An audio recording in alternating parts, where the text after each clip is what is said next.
বন্ধুরা, কেমন আছেন সবাই? আশা করি ভালো আছেন। আজ নিয়ে এসেছি ইট ওয়েলকাম টু ডেরি এর দ্বিতীয় এপিসোড, যার এক্সপ্লেনেশন, বিভিন্ন ধরনের সূত্রপাত আর হিডেন ডিটেলস আমি আজ আপনাদের সঙ্গে শেয়ার করব। শুরু করার আগে যদি এখনো পর্যন্ত আপনারা এপিসোড 1 না দেখে থাকেন তাহলে প্রথমে দেখে নিন, না হলে এই পর্বের কিছুই বুঝতে পারবেন না।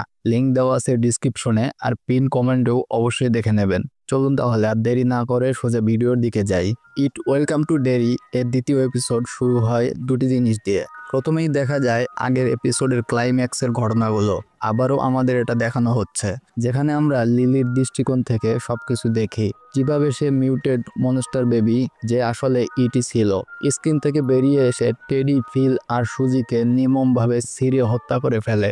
শেষ মুহূর্ত পর্যন্তও লিলি সুজিকে বাঁচানোর চেষ্টা করছিল, কারণ সুজি ছিল একেবারে ছোট্ট মেয়ে। সে তার হাত ধরে রাখে, কিন্তু সেই মনস্টার সুজিকে একই হাত দিয়ে ধরে তার শরীর থেকে আলাদা করে দেয় এবং ওখানেই তাকে মেরে ফেলে। আর সেই কাটা হাত লিলির হাতেও লেগেছিল। তবে আশ্চর্যের বিষয় হলো, সে চাইলে লিলিকেও ধরতে পারত, মেরে ফেলতো, কিন্তু সে তা করে না, কারণ লিলির হাতে তখন সেই টার্টল ব্রেসলেট ছিল যা ম্যাটি উপহার দিয়েছিল। আর ইট ইউনিভার্সে এই কচ্ছপ আসলে ম্যাচুরিনকে প্রতিনিধিত্ব করে, যে মহাবিশ্বের রক্ষক এবং ইটের সরাসরি শত্রু। তাই ইট সবসময় তার কাছ থেকে দূরে থাকার চেষ্টা করে। যাই হোক, এরপর আমরা দ্বিতীয় দৃশ্যটি দেখি, যেখানে একটি স্কেচ দেখানো হয় আর পেছনে একটি অসাধারণ গান বাজতে থাকে। গানটির লিরিক্সের মাধ্যমে পরোক্ষভাবে বোঝানো হয় পেনিওয়াইজ কিভাবে এখানে তার শিকার বেছে নেয় এবং কিভাবে মানুষের মধ্যে বিভেদ সৃষ্টি করে। এরপর দেখা যায় লিলির ঘুম ভেঙে যায়, অর্থাৎ এটা আসলে তার ভেতরে জমে থাকা এক নতুন ট্রমা, যা প্রতিদিন দুঃস্বপ্নের আকারে তাকে তাড়িয়ে বেড়ায়। আগে তার প্রথম ট্রমা ছিল নিজের বাবার মৃত্যু নিয়ে, যিনি পিগল ফ্যাক্টরিতে কাজ করতেন এবং সেই ফ্যাক্টরির মেশিনে আটকে গিয়ে মর্মান্তিকভাবে মারা যান। তার শরীর টুকরো টুকরো হয়ে গিয়েছিল, আর সবাই সেই দুর্ঘটনার জন্য লিলিকেই দায়ী বলে মনে করে।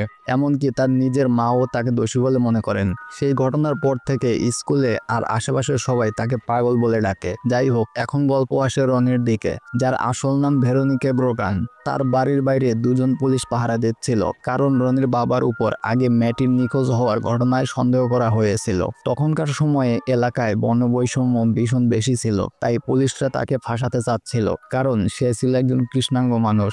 এদিকে থিয়েটারের ভেতরে যেসব খুন হয়েছিল সেই ঘটনায়ও পুলিশ অফিসাররা হ্যাংকে দায়ী মনে করছিল, যদিও সে ঘটনাস্থলে আদৌ উপস্থিত ছিল না। সবচেয়ে ভয়ঙ্কর বিষয় হলো যে 3টি শিশু মারা গিয়েছিল, অর্থাৎ এডি, ফিল এবং সুজি, তাদের মৃত্যুর জন্য পুলিশ আর পুরো শহরের মানুষ হ্যাংকে দায়ী করছে। পুলিশেরা তার বডি বাইরে পাহারা দিচ্ছিল শুধু তাকে ফাঁদে ফেলার জন্য। এই সময় পুলিশদের কথাবার্তা থেকে জানা যায় থিয়েটারের ভেতরে টেডি, ফিল আর সুজি সত্যিই মারা গিয়েছিল, কিন্তু তাদের মৃতদেহ কখনোই পাওয়া যায়নি, যা নিঃসন্দেহে অত্যন্ত চমকপ্রদ ব্যাপার। তবে আমরা সবাই জানি পেনিওয়াইজ বা ইট তার শিকারদের দেহ নিজের কাছে রাখতে পছন্দ করে, যেন পরে সে সেগুলোকে নিজের মতো করে ব্যবহার করতে পারে। তাই থিয়েটার থেকে কোনো মৃতদেহ কখনোই উদ্ধার করা হয়নি। আসলে ওই 2 পুলিশ অফিসার সহ বাকিরা সবাই মনে করত এই গ্রোগান পরিবারই নাকি সেই শিশুদের দেহ খেয়ে ফেলেছে, যা একেবারে জঘন্য ধারণা ছিল। এদিকে ঘরের ভেতরে হ্যাংয়ের মা তার সঙ্গে কথা বলছিলেন। তিনি বলেন শহরের মানুষ এখন তার উপর সন্দেহ করছে। এতে হ্যাং উত্তর দেয়, এটাই তো মানুষের কাজ। আমি যখন কিছুই করিনি তাহলে ভয় পাওয়ার কি আছে? সে সবকিছু জানে। আর এই কথোপকথন গোপনে রনিও শুনছিল। রনির পরিবারে তার বাবা আর দাদি থাকেন, কারণ তার মা এখন আর এই পৃথিবীতে নেই। রনির দাদি ডেরির মানুষের এই বর্ণবাদী আচরণে খুবই বিরক্ত। তিনি চান রনি আবার স্কুলে যাওয়া শুরু করুক, মন দিয়ে পড়াশোনা করুক, আর একদিন বড় হয়ে ডেরি শহর ছেড়ে চিরতরে এখান থেকে চলে যাক, কারণ তার নিজের তো বয়স হয়ে গেছে, কিন্তু রনিকে আর এই রেসিজমের মুখোমুখি হতে হবে না। যাই হোক, অন্যদিকে আমরা দেখি মেজর হ্যানলনকে, যিনি এখন শহরের ভেতরে একটি বাড়ি ভাড়া নিয়েছেন। আজ তার স্ত্রী শার্লট হ্যানলন আর ছেলে উইল, অর্থাৎ উইলিয়াম হ্যানলন সেখানে আসে। দুজনেরই বাড়িটা বেশ পছন্দ হয়। তবে এখানকার মানুষের বর্ণবাদী আচরণ শার্লটও লক্ষ্য করে, যা দেখে সে কিছুটা অস্বস্তি বোধ করে। সে হ্যানলনকে বলে এখানে মানিয়ে নিতে হয়তো কিছুটা সময় লাগবে। এর জবাবে হ্যানলন তাকে উৎসাহ দেয়, ইতিবাচক কথা বলে। এরপর উইল নিজের ঘরে যায়, যেখানে সে তার বাবার দেওয়া উপহার একটি টেলিস্কোপ দেখে। এই টেলিস্কোপটি হ্যানলন এনেছিল শার্লটের পরামর্শে, কারণ উইলের বিজ্ঞানের বিষয়ে গভীর আগ্রহ আছে। সে সবসময় কৌতূহলী থাকে, এই পৃথিবী আর পৃথিবীর বাইরের রহস্য জানতে চায়। এখানে আমাদের দেখানো হয় হ্যানলন আসলে নিজের কাজে খুব ব্যস্ত থাকে, তাই ছেলের আগ্রহ বা পছন্দ অপছন্দ সম্পর্কে তার খুব একটা ধারণা নেই। তাই তার স্ত্রী এসব বিষয় তাকে জানিয়ে দেয়, যেন বাবা ও ছেলের মধ্যে থাকা দূরত্বটা কিছুটা হলেও কমে আসে। যাই হোক, অন্যদিকে দেখা যায় মার্চ আসে, আর এখন ডেইরি শহরের কারফিউ জারি করা হয়েছে, তাই সন্ধ্যার আগেই সব বাচ্চাদের বাড়ি ফিরে যেতে হয়, কারণ ইট সবসময় রাতেই তার শিকার বেছে নেয়। এদিকে মার্চ শহরের জনপ্রিয় মেয়ে প্যাটি ও তার দুই বন্ধুর সঙ্গে মিশে থাকার চেষ্টা করে, তাদের দলে নিজেকে মানিয়ে নেওয়ার চেষ্টা করে, কিন্তু তারা তাকে তেমন গুরুত্ব দেয় না। মাঝে মাঝে শুধু গল্পগুজব বা গসিপের জন্যই কথা বলে, তার বেশি কিছু নয়। এদিকে আজ রনি আবার স্কুলে আসা শুরু করে। সেই স্কুলেই পড়াশোনা করত। একই স্কুলে লিলিও আসে, যে তার ক্লাসে ছিল। মার্চ তাকে বলে সে যেন রনির কাছ থেকে দূরে থাকে, কারণ রনির বাবা হ্যাংয়ের উপরেই সবাই সন্দেহ করছে। তবে লিলি এসব কথা বিশ্বাস করে না। সে বলে, আমরা দুজনেই জানি আসলে কি ঘটেছিল। এই সময় ক্লাসে আসে উইল, কিন্তু দেরি করে এসেছে। তার শিক্ষক তাকে বকাঝকা করেন, কারণ সে সদ্য ভর্তি হয়েছে স্কুলে। প্রথম দিনই এক ছাত্র তাকে বুলি করতে শুরু করে, তার চেয়ারটা পেছনে সরিয়ে দেয়, ফলে উইল নিচে পড়ে যায়। এদিকে আমরা জানতে পারি ফিল, টেডি এবং সুজির স্মরণে স্কুলে প্রেয়ার করা হচ্ছে। তারপর দেখা যায় হ্যানলন হেডকোয়ার্টারে এসে ফুলারের সঙ্গে দেখা করে। ফুলার তাকে জানায় তার উপর 3জন লোক হামলা করেছিল, আর তাদের মধ্যে একজন অপরাধী ধরা পড়েছে। সে আর কেউ নয়, সেই পুলিশ অফিসার মাস্টার্স, যে একসময় হ্যানলনকে অসম্মান করেছিল। এখন মাস্টার্সকে জিজ্ঞাসাবাদ করা হচ্ছে, যেন জানা যায় তার বাকি দুই সঙ্গী কারা ছিল। আসলে সে শুরু থেকেই হ্যানলনের প্রতি বিদ্বেষ পোষণ করত, তাকে শিক্ষা দিতে চাইতো, তাই সে তার দুই সঙ্গীকে নিয়ে এই হামলার পরিকল্পনা করেছিল। বিষয়টি সম্পর্কে এখনো জানা যায়নি, কিন্তু কঠোর জিজ্ঞাসাবাদের মাধ্যমে খুব শীঘ্রই তার বাকি দুই সঙ্গীকেও ধরা হবে। যাই হোক, এখন হ্যানলন সেখান থেকে বেরোতে যায় এবং ফুলারকে বলে যে মাস্টার্সের কাছে যে বন্দুকটি পাওয়া গেছে, যা দিয়ে সে হ্যানলনকে মারতে চেয়েছিল, সেটি ছিল মেকার অফ পিএম। এতে ফুলার বলে ওটা তো সোভিয়েতদের তৈরি বন্দুক। কিন্তু এত টেন্স পরিস্থিতি আর অন্ধকারের মধ্যেও হ্যানলন এই সূক্ষ্মভাবে তা লক্ষ্য করতে পেরেছে, এটা সত্যিই প্রশংসনীয় বিষয়। এদিকে আমরা দেখি শার্লটকে রাতের খাবারের জন্য বাজারে গিয়েছিল। পথে তিনি ডেরি শহরকে পর্যবেক্ষণ করছিল এবং লক্ষ্য করে এখানকার মানুষজনও তাকে অদ্ভুত দৃষ্টিতে দেখছে। ঠিক সেই একই বর্ণবাদী আচরণ এখানে বিরাজ করছে। এই সময় আমাদের চোখে পড়ে পল বানিয়ানের মূর্তি, যা তখন তৈরি হচ্ছিল, কিন্তু শহরের মানুষ এই মূর্তি নির্মাণের বিরোধিতা করছিল, কারণ তারা এটি পছন্দ করত না। এই একই মূর্তিটি আমরা ইট চ্যাপ্টার 1-এ দেখেছি, আর চ্যাপ্টার 2-তে পেনিওয়াইজ এর মূর্তিটিকে জীবিত করে তুলেছিল, আর লুজার্স ক্লাব এর উপর আক্রমণ করেছিল। পথে হাঁটার সময় শার্লট এক ফার্মাসিস্টকে দেখতে পায়, নরবার্ট কিন, যাকে সবাই চেনেন, কারণ আমরা তাকে ইট চ্যাপ্টার 1-এও দেখেছি। যখন বেভারলি প্রথমবার পিরিয়ডে আক্রান্ত হয়, তখন সে ট্যাম্পন কিনতে এই ফার্মেসিতে গিয়েছিল, আর এই ফার্মেসির মালিকই ছিল কিন। সে এক ধরনের ক্রিপ, বেভারলির সঙ্গে ফ্লার্ট করত, আর বেভারলি সেই সুযোগই কাজে লাগিয়েছিল, কিনকে কথায় বিভ্রান্ত করে রাখে। সেই ফাঁকে লুজার্স ক্লাবের ছেলেরা ফার্মেসি থেকে ওষুধ চুরি করে নিয়ে যায়। এরপর শার্লট একটি মাংসের দোকান থেকে মাংস কেনে। দোকানটি হলো ইস্টার্ন ক্রাশের, যার নাম চ্যাপ্টার 2-তে আমরা শুনেছিলাম। এই ইস্টার্ন ক্রাশই পরে বেভারলির বাড়ির মালিক হয়েছিল। এখানে সে শার্লটের সঙ্গে কিছুটা কথা বলে, ভদ্রভাবে তাকে শুভেচ্ছা জানায়। সে বলে তাকে এখানে দেখে সে অবাক হয়নি, তবে জানায় এখানে বাইরের লোকজন খুব কমই আসে, তাই কিছুটা অবাক হয়ে গিয়েছিল। যাই হোক, শার্লট যখন বাজারে জিনিসপত্র নিচ্ছিল, তখন দূরে সে দেখে কয়েকজন ছেলে মিলে এক ছেলেকে মারধর করছে। সে তৎক্ষণাৎ তাদের থামাতে এগিয়ে যায়, কিন্তু আশ্চর্যের বিষয়, আশেপাশের সবাই তাকে অদ্ভুত দৃষ্টিতে দেখতে থাকে। অর্থাৎ এখানে 3জন ছেলে মিলে এক নিরপরাধ ছেলেকে মারছে, তা নিয়ে কারো কোনো আপত্তি নেই, কিন্তু কেউ যদি অন্যায়ের বিরুদ্ধে আওয়াজ তোলে, সেটাই সবার কাছে সমস্যা। যাই হোক, শার্লট বাড়ি ফিরে এই ঘটনাটা নিয়ে তার স্বামী হ্যানলন আর ছেলে উইলের সঙ্গে কথা বলে। সে বলে ওই ছেলেদের খুঁজে বের করবে, তাদের বাড়িতে গিয়ে সতর্ক করবে যেন তারা আবার এমন না করে। কিন্তু উইলিয়াম তাকে বলে এর কোনো দরকার নেই। তখন শার্লট জিজ্ঞেস করে, আজ কি কেউ তোমাকে বলি করেছে? সে না বলে দেয়, খাওয়া ছেড়ে নিজের ঘরে চলে যায়। হ্যানলন তাকে যেতে দেয়। শার্লটকে বলে প্রতিবারই তাকে অন্যদের ব্যাপারে নাক গলানোর দরকার নেই, আগেও সে এমন করেছিল, আর তাতে ভালো ফল হয়নি। এখানে তাদের মধ্যে হালকা তর্ক হয়, তবে হেনলন নিজেকে সামনে নিয়ে সরি বলে জানায় আজ তার মুড ভালো নাই। এদিকে আমরা দেখি রনিকে, যে ঘরে ঘুমাচ্ছিল কিন্তু অস্থির ছিল। সে নিজের মায়ের ছবি দেখে মন খারাপ করে ফেলে। এর পেছনে রয়েছে এক গভীর কারণ। তারপর সে চাদর মুড়ে ঘুমানোর চেষ্টা করে, কিন্তু হঠাৎ তার মনে হয় বিছানার ভেতর থেকে যেন কোনো হৃদস্পন্দন হচ্ছে। সে চাদরটা সরাতে চায় কিন্তু পারে না। চাদরটা যেন ক্রমে লম্বা হয়ে যায়। চোখের সামনে চাদরটা ত্বকে পরিণত হতে থাকে, আর তার মধ্যে দেখা যায় নার্ভস ছড়িয়ে পড়েছে। হঠাৎই সেখানে পানি জমতে শুরু করে, আর বোঝা যায় রনি যেন এক গর্ভবতী নারীর গর্ভের ভেতরে আছে, ঠিক যেমন একটি আনবর্ন বেবি থাকে। যদিও আমরা জানি এই কাজটা করছিল পেনিওয়াইজই, কিন্তু কেন? এর পিছনে কারণ আছে রনির ট্রমা। যেমন ইভ তার শিকারদের ট্রমাকে কাজে লাগিয়ে দুর্বল করে ফেলে, তাদের ভয়ের উপর নির্ভর করে বেঁচে থাকে। এখানেও সে একই কাজ করছে রনির সঙ্গে। রনির মা তাকে জন্ম দেওয়ার সময় মারা গিয়েছিল, আর সেই ঘটনায় তার জীবনের সবচেয়ে বড় ট্রমা। সে মনে করে তার কারণেই এমনটা হয়েছে। এমনও হতে পারে তার দাদি প্রায়ই তাকে এই কথা বলতো, যার ফলে তার মনে গভীর অপরাধবোধ জন্ম নিয়েছে। এখন রনি ভাবছে এটা কেবল একটা চাদর, তাই সে সেটা টান দিয়ে সরানোর চেষ্টা করে, কিন্তু হঠাৎ চাদরটা ছিঁড়ে যায়, আর দেখা যায় সে আসলে একটা পেট ছিঁড়ে বাইরে বেরিয়ে আসছে। তার সঙ্গে এখনো আনবিলিক্যাল কর্ড বা নারী যুক্ত। সে প্রচন্ড স্তব্ধ হয়ে যায়। বিছানার দিকে তাকিয়ে দেখে বিছানায় এখন একটা পেটে পরিণত হয়েছে, আর সেই পেট থেকেই ওই নারী বেরিয়ে এসে রনির নিজের পেটের সঙ্গে যুক্ত হয়েছে। এরপর বিছানার উপর তার মায়ের মুখ দেখা যায়। মা বলে রনি তার পেট ফেরে বেরিয়ে এসেছে আর সেই তাকে মেরে ফেলেছে। হঠাৎই মায়ের কণ্ঠস্বর বদলে যায় দৈত্যের মতো, বিকৃত ও গভীর হয়ে ওঠে। এরপর পেনিওয়েজের কণ্ঠস্বর ভেসে আসে। সে বলে রনির মা মারা গেছে, আর এবার তার বাবাও মরবে। লোকেরা তাকে নিয়ে যাবে আর ভয়ঙ্করভাবে হত্যা করবে। আমরা জানি পেনিওয়েজ কথার মাধ্যমেই কেমন করে মানুষের ভেতরে গভীর আতঙ্ক সৃষ্টি করতে পারে। এবার সে নারীটাকে নিজের দিকে টানতে শুরু করে, আর রনি আবার সেই পেটের ভেতরে ঢুকে যেতে থাকে। কিন্তু এবার দেখা যায় ওটা কোনো সাধারণ পেট নয়, বরং পেনিওয়েজের মুখ, বিশাল বড় বড় দাঁতওয়ালা, ঠিক সেই মুখ যার ভেতরে ইট চ্যাপ্টার 1-এ জর্জিকে সে গিলে ফেলেছিল। রনি প্রাণপণ চেষ্টা করে নিজেকে সেই ভয়ঙ্কর মুখ থেকে মুক্ত করার জন্য। সে এক ঝলক পেটের ভেতর, অর্থাৎ সেই মুখের ভেতরে তাকাতেই পেনিওয়াইজের ঝলমলে হলুদ চোখ দুটো তার দিকে তাকিয়ে আছে। এখন পর্যন্ত রনি ভয়ে একেবারে জমে গেছে। সে নিজের মুখ দিয়ে সেই নারীটা কামড়ে ছিঁড়ে ফেলে, যেন নিজেকে সেই পেট থেকে আলাদা করতে পারে।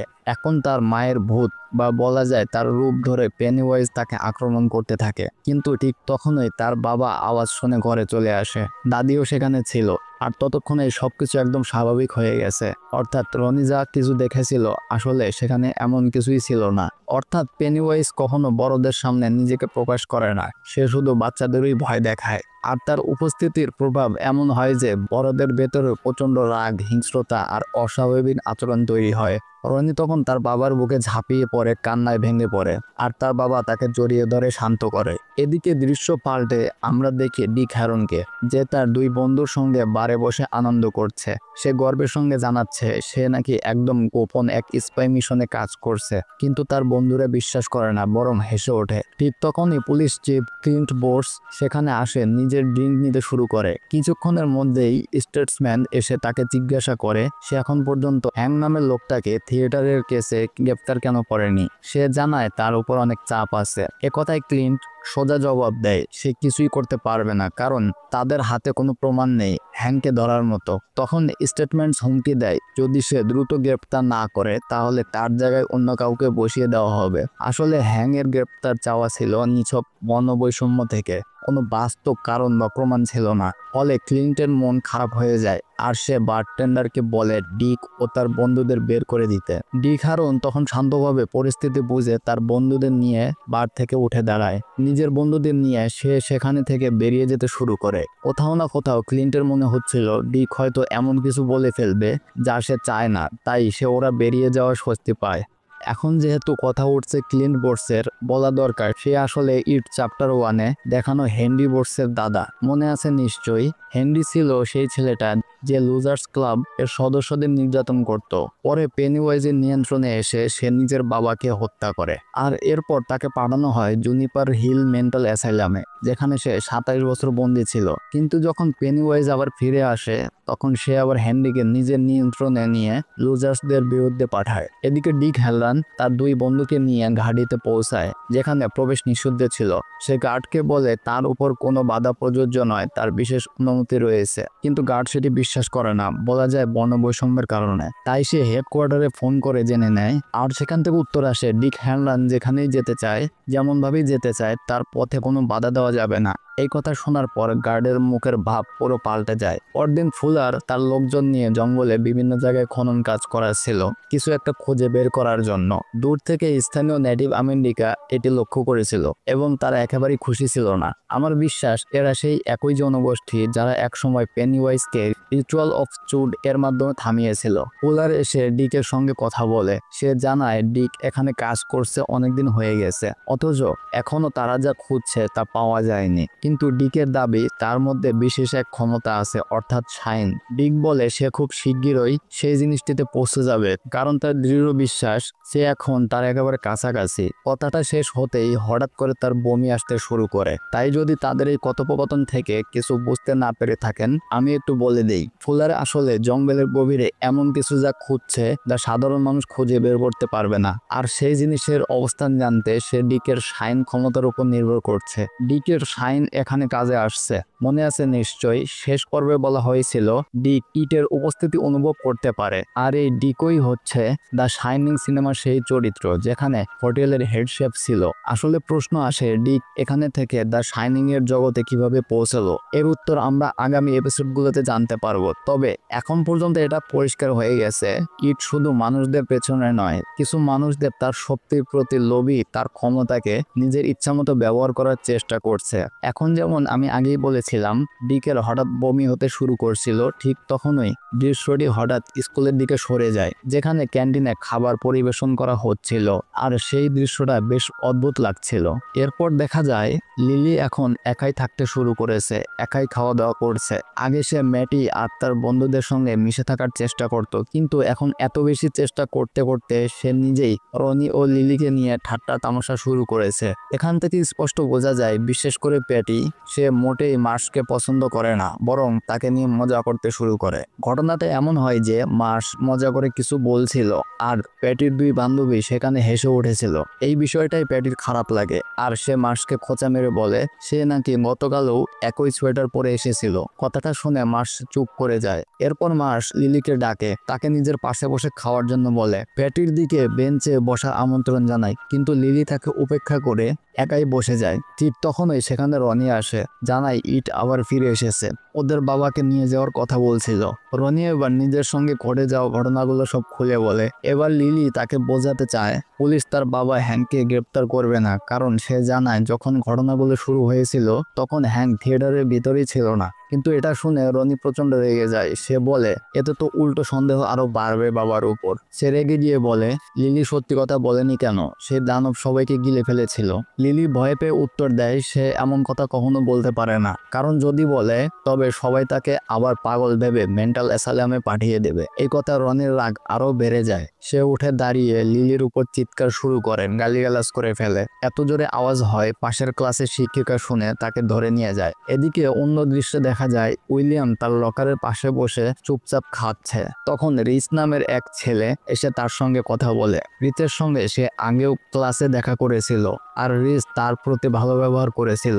একদিন রিচ তার পেন্সিলেরও প্রশংসা করেছিল। ঠিক তখনই রিচ দেখে ম্যাটি ও মার্শ একসঙ্গে হাঁটছে। ওদের দেখে তার চোখ চকচক করে ওঠে। এখানে আমরা লক্ষ্য করি মার্শের চোখগুলো অদ্ভুত হলুদ রঙে জ্বলজ্বল করছে, আর তার আচরণও যেন ছিল অস্বাভাবিক। তাহলে কি এমন হতে পারে যে মার্শ ও তার বাবা মাও ইটের কবলে আছে? যাই হোক, রিচ মার্শকে খুব পছন্দ করে, কিন্তু মার্শ তাকে উপেক্ষা করে চলে যায়। প্যাটির বন্ধুরা উল্টে রিচের দিকে মিডল ফিঙ্গার দেখিয়ে দেয়। এদিকে ঠিক সেই সময় এক ছাত্র লকার রুমে স্টিং বম ছুড়ে দেয়। দুর্গন্ধে সবাই দৌড়ে পালায়। উইলো পালাতে গিয়ে সেই শিক্ষিকার সঙ্গে ধাক্কা ধাক্কা খায়। তিনি ভেবেছিলেন এই কাজটা উইলই করেছে, ফলে তাকে শাস্তি দেওয়া হয়। এখন দৃশ্য ঘুরে যায় শার্লটের দিকে, আবার কেনাকাটায় বেরিয়েছেন। তিনি এবার সেকেন্ড হ্যান্ড রোজ নামে এক দোকানে যান, যেখান থেকে তার স্বামীর সেই টেলিস্কোপটি কিনেছিলেন। এখানে একটি গুরুত্বপূর্ণ তথ্য রয়েছে। সেকেন্ড হ্যান্ড রোজ দোকানটি আমরা ইটের 2 পর্বে দেখেছি। এই দোকান থেকেই বড় হয়ে বিল তার রূপালী সাইকেলটি কিনেছিল।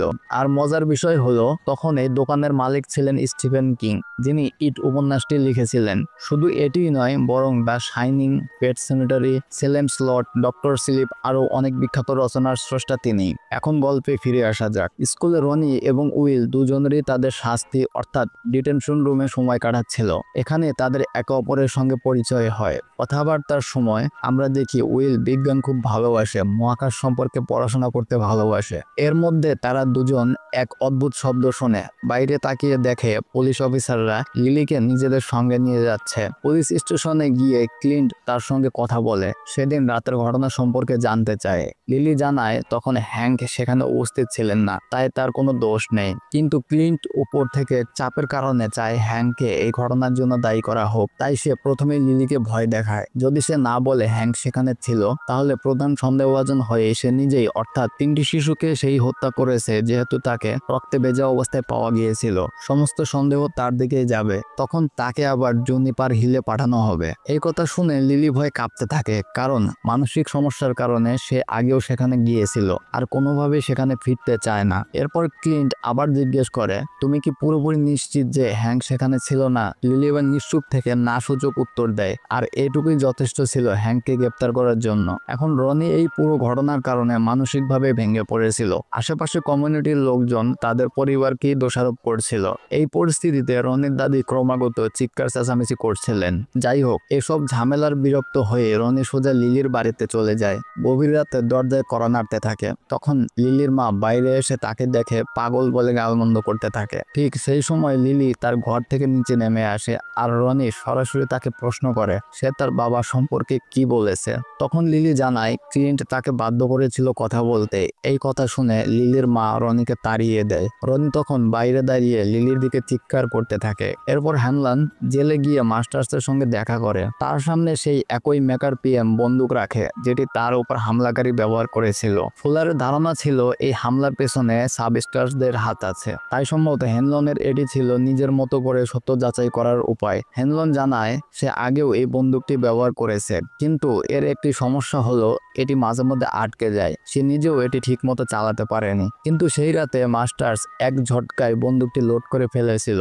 এখান থেকে হ্যানলনের সন্দেহ হয় 3জন আক্রমণকারীর মধ্যে মাস্টার্স ছিলই না, যদিও মাস্টার্স বলে আক্রমণ সেই করেছিল। তখন হ্যানলন তাকে উস্কে দেয়, তার মায়ের সম্পর্কে কটু কথা বলে। রেগে উঠে মাস্টার্স বন্দুকটি তুলে নেয়, কিন্তু এবার সেও বন্দুকটি লোড করতে পারে না, অর্থাৎ যে হামলায় সে ছিলই না। কারণ যদি থাকতো তবে ঠিক আগের মতো 1 সেকেন্ডে বন্দুক লোড করে হ্যানলনকে গুলি করে ফেলতো। এরপর হ্যানলন ফুলারের কাছে যায়, বলে সেই হামলায় মাস্টার্সের কোনো হাত ছিল না, আসলে আক্রমণটি অন্য কেউ করেছিল। তখন ফুলার কিছুক্ষণ চিন্তা করে তার সঙ্গে কথা বলা শুরু করে। সে বলে তার পুরো কেরিয়ারে সে অনেক লোক দেখেছে, কিন্তু হ্যানলন তাদের সবার থেকে আলাদা, আর এমনই একজন সাহসী মানুষকে সে অনেকদিন ধরে খুঁজছিল। তারপর ফুলার জানায় যেদিন রাতে হ্যানলনের উপর হামলা হয়েছিল সেটি আসলে তাদের দ্বারাই করানো হয়েছিল, একটি পরীক্ষা হিসাবে। যেমন আমি আগের এপিসোডে বলেছিলাম, ঠিক তেমনটাই ঘটেছে। যাই হোক, ফুলার বলে কেন এমনটা করা হয়েছিল সেই বিষয়ে সে হ্যানলনকে পরে সব বিস্তারিতভাবে জানাবে। এই সময় দৃশ্য কাটে লিলির দিকে, যাকে দেখা যায় বাজারের পথে হাঁটতে। তার পেছনে একটি লাল ট্রাক দেখা যায়, ঠিক সেই একই ট্রাক যেটি আমরা এপিসোড 1-এর শুরুতে দেখেছিলাম। এরপরও বহুবার এই ট্রাক দেখা যাবে। যাই হোক, লিলি এখন একটি সুপার শপে যায় কিছু কেনাকাটা করার জন্য। সেখানে হঠাৎ শুনে কেউ বলছে সে পাগল, আর ইট এখনো তার পেছনে লেগে আছে, তার মস্তিষ্ক নিয়ে খেলা করছে। আশেপাশের মানুষজন অদ্ভুতভাবে তার দিকে তাকানো শুরু করে, কেউ কেউ ভয়ও দেখাতে থাকে। তারা যেন সবসময় তার উপর নজর রাখছে। এমনকি সুপার শপের স্পিকারে তার নাম ঘোষিত হয়। লিলি হাঁটতে হাঁটতে এক সেকশনে পৌঁছায়, যেখানে নিজেকে কর্নফ্লেক্সের তাকের সামনে দাঁড়িয়ে থাকতে দেখে। সেখানকার কর্নফ্লেক্সের বাক্সগুলোর উপর ম্যাটি, ফিল, টেডি আর সুধীর ছবি ছাপা ছিল। সবচেয়ে ভয়ঙ্কর ব্যাপার ছিল কর্নফ্লেক্সের নামই ছিল পেনিওয়াইজ কর্নফ্লেক্স। এই দৃশ্য দেখে লিলি ভয়ে দৌড়ে পালায় পিকল সেকশনে, যেখানে সে ফেসে যায়। হঠাৎই সে পিকলের বোতলগুলোর ভিতরে নিজের বাবার দেহের ছিন্ন ভিন্ন টুকরো দেখতে পায়, কারণ তার বাবা পিকল ফ্যাক্টরিতেই টুকরো টুকরো হয়ে গিয়েছিলেন আর সেই টুকরোগুলো যেন জীবন্ত হয়ে ওঠে। তার দিকে হাত বাড়িয়ে তাকে আঘাত করতে থাকে, তার কাছে চুম্বনের দাবি জানায়। আতঙ্কে লিলি একটি বোতল ভেঙে ফেলে, কিন্তু পর মুহূর্তেই তাকে থাকা সব বোতল নিজে থেকেই ফেটে যায়। তার বাবার দেহের আলাদা আলাদা টুকরোগুলো একত্র হয়ে একটি ভয়ঙ্কর দানবের রূপ নেয়। লিলি আতঙ্কে চিৎকার করে ওঠে, আর তখন সেই দানবরূপী বাবার হাতে থাকা টেন্টাকলগুলো এগিয়ে এসে তাকে শক্ত করে জড়িয়ে ধরে তার মুখের ভেতরে একটি টেন্টাকল ঢুকিয়ে দিতে শুরু করে। আর এই বিষয়টি লক্ষ্য করার মতো যে পেনিওয়াইজকে আমরা অনেক ক্ষেত্রে টেন্টাকল সহ দেখতে পাই। এমনকি একদম শুরুতে কার্টুন স্কেচটি দেখানো হয়েছিল, সেখানে সে বাচ্চাদের ললিপপ দিয়ে প্রলব্ধ করছিল, আর সেই দৃশ্যেও টেন্টাকল ছিল। যাই হোক, লিলি তখন চিৎকার করতে শুরু করে, আর তখনই সুপার শপের ম্যানেজার এসে তাকে শান্ত করার চেষ্টা করে। দেখা যায় চারপাশে সবকিছু আবার স্বাভাবিক হয়ে গেছে, সব বোতল অক্ষত আছে, কেবল একটাই বোতল ভাঙ্গা, যেটি লিলি নিজেই ভেঙেছিল। এই ঘটনার পর লিলির মা সম্পূর্ণভাবে আশাহত হয়ে পড়ে এবং তাকে জুনিপার হিল অর্থাৎ মানসিক রোগীদের আশ্রমে পাঠিয়ে দেয়। এদিকে ফুলার হ্যানলনকে তার গোপন মিশন সম্পর্কে জানায় এবং তাকে সেই সিক্রেট বেজে নিয়ে যায়, যেখানে শুরুতে আমরা কিছু রহস্যময় কার্যকলাপ দেখেছিলাম। ফুলার বলে সোভিয়েতরা ইতিমধ্যে তাদের প্রস্তুতি সম্পূর্ণ করে ফেলেছে, তারা চাইলে কয়েক মিনিটের মধ্যে আমেরিকার বিভিন্ন জায়গায় মিসাইল নিক্ষেপ করতে পারে, কিন্তু এই মহাবিপদ থেকে বাঁচার জন্য তারা কিছু অন্যরকম জিনিস খুঁজে বের করেছে। ফুলার জানায় ডেরি শহরের নিচে এমন কিছু সমাহিত আছে যা অসাধারণ ক্ষমতার অধিকারী, এটি মানুষকে ভয় দেখিয়ে ধ্বংস করতে পারে। যদি সেটি তাদের হাতে আসে তবে আসন্ন যুদ্ধ তারা সহজে জিতে যাবে, মিসাইলেরও প্রয়োজন পড়বে না। তবে নিচে কি লুকিয়ে আছে, সেটি কিভাবে কাজ করে এ বিষয়ে তারা সম্পূর্ণ নিশ্চিত নয়, আর এই কারণে তাদের ডিগকে দরকার, কারণ তার সাইন আছে, সে ইটের উপস্থিতি অনুভব করতে পারে। ঠিক সেই সময় এক অফিসার এসে জানায় খননস্থলে কিছু পাওয়া গেছে। ডিগ অফিসারদের সঙ্গে সেখানে উপস্থিত হয়। হ্যানলন, ফুলার এবং বাকি অফিসাররা গিয়ে দেখেন মাটির নিচ থেকে একটি জিপ উঠে আসছে, আর তার ভিতরে ভরা কঙ্কাল, যারা আসলে পুরনো গ্যাংস্টারদের দেহাবশেষ। তাদের হাতেও টমি গান ধরা। এরপর পেছনে বাঁচতে শুরু করে সেই পরিচিত ভয়ঙ্কর গান, হাস হাস হাস, হিয়ার কামস দ্য বুগিম্যান। আর আমরা সবাই জানি এই গানটি কাকে ইঙ্গিত করছে, অবশ্যই পেনিওয়াইজকে। যদিও এই গান জিপার্স ক্রিপার্স চলচ্চিত্রে ব্যবহার করা হয়েছিল এবং এই ভৌতিক সুরের মাঝেই এই পর্বটির সমাপ্তি ঘটে। আমি আরো কিছু ইস্টার এগ লক্ষ্য করেছি। ওপেনিং ক্রেডিটের দৃশ্যতে অনেক কিছু ইঙ্গিত করা হয়েছে, সেখানে দেখানো হয়েছিল দ্য কিসনার আয়রন ওয়ার্কস এক্সপ্লেনেশন এবং দ্য ব্যাড গ্যাং ম্যাসাকার এর মতো ঘটনাগুলোর রেফারেন্স, যা আসলে ডেরি শহরের অন্ধকার ইতিহাসের দিকে ইঙ্গিত করে। এখন শেষের দিকে যখন লিলি শপিং করতে যায়, তখন আমরা তাকের ওপর অনেকগুলো ক্যালমট বেকিং পাউডার এর ক্যান দেখি। এটি সরাসরি দ্য শাইনিং মুভির প্রতি ইঙ্গিত, যা স্টিভেন কিং ইউনিভার্সের এক সংযোগ নির্দেশ করে। আরেকটি বিষয়, যখন শার্লট প্রথমবার ডেরি টাউন দেখছিল, তখন সে একটি খালি মাঠ লক্ষ্য করেছিল। এটি সেই একই স্থান যেখানে অরিজিনাল ইট নোবেল ও ওই সিনেমায় লুজার্স ক্লাব জড়ো হতো, যেখানে বুলি হেনরি বোয়ার্স ব্যাংকের উপর হামলা করেছিল। স্কুলের বাইরে একটি বোর্ডেও লেখা ছিল কারফিউ ফর চিলড্রেন, যা বোঝাচ্ছে এখন ডেরি শিশুদের জন্য নিরাপদ নয়। এটি সেই তথ্যকে সমর্থন করে ইট প্রতি 27 বছর পর ফিরে আসে। আসলে এখানে যত কিছুই দেখানো হয়েছে, শেষে গাড়ি মাটির নিচ থেকে বেরিয়ে আসা হোক কিংবা ডিকের খননের পর যা যা দৃশ্য দেখানো যায়, সবই ইঙ্গিত দেয় ডেরির ইতিহাস ভয়ানকভাবে কলুষিত।